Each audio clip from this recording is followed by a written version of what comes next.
All right, so I feel like saying captain's log, day 3 of sickness. Still not feeling good. And I did get COVID tested tonight. I don't get the results till tomorrow. I don't think I have COVID, but I wanted to make sure before I went back to work. It's just bronchitis. So you get me on video again. All right, so 6.3 in your book has to do with enzymes. Characteristics, there are different types. There's exergonic, we talked about exergonic, and we talked about endergonic.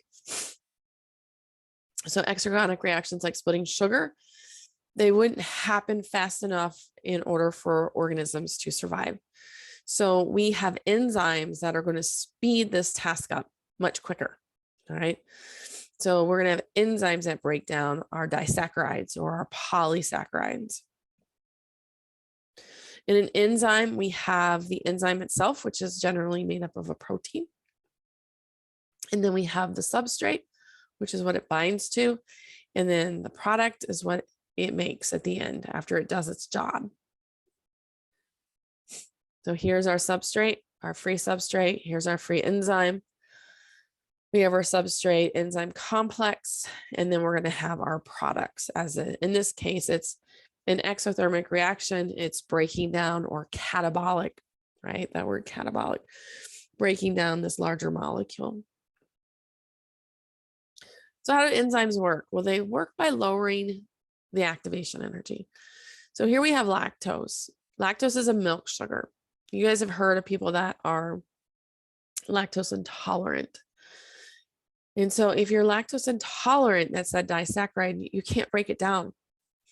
It does break down slowly, but not fast enough for your digestive system to be comfortable. In fact, people that are lactose intolerant they get really gassy, get diarrhea, cramping, very uncomfortable. So we have this huge hill we got to get up and over before our reaction will break that lactose, that disaccharide, into 2 monosaccharides, glucose and galactose. So this huge hill. If we go from here, I just got done sneezing before I started. If we go from here to here, we can see it's exergonic. We're losing energy. It's downhill. But in order to get from there to there, we got to get up over this hill. And that hill here is called the activation energy. What an enzyme does is it lowers, look how little my hill is here.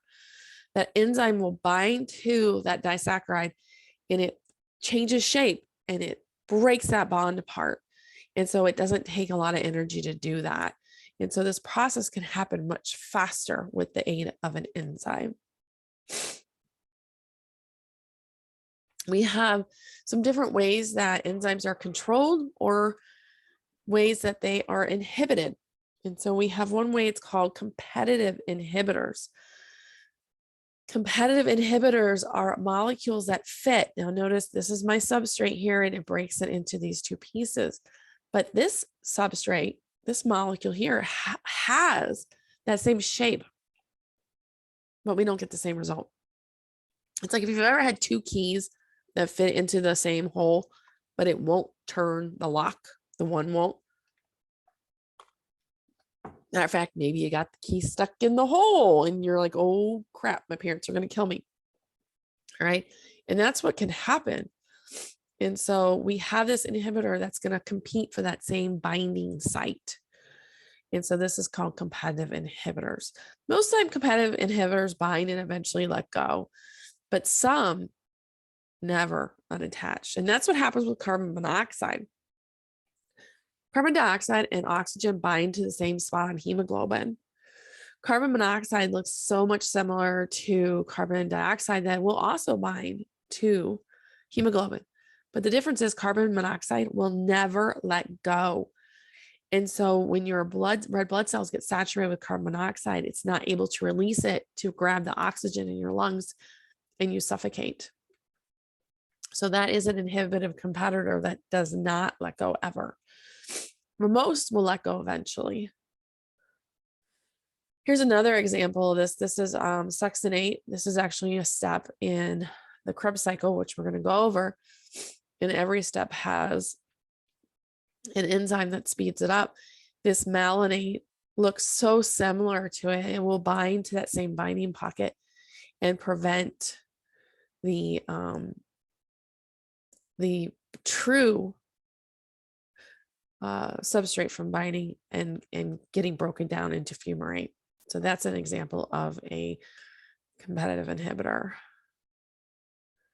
We also have what's called a non-competitive inhibitor, which is also called an allosteric regulator. Okay, allosteric means shape change. So when it binds, it causes a shift. So then what we're going to, I'll show a picture. I like pictures so much better than words. So notice here we have our substrate binds to our active site and everything works great. But notice here's a second binding site. At that second binding site, you have another molecule that will bind. And when it binds to it, it changes. Notice it changes the shape of that binding pocket.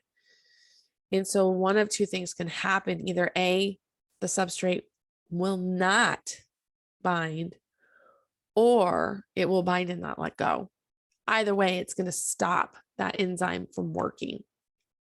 So this is called non-competitive inhibitor because we're not competing for the same pocket.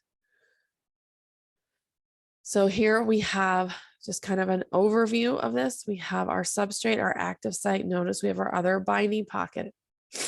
Competitive inhibitor is a substance that actually binds in that same active site and blocks them from getting in there.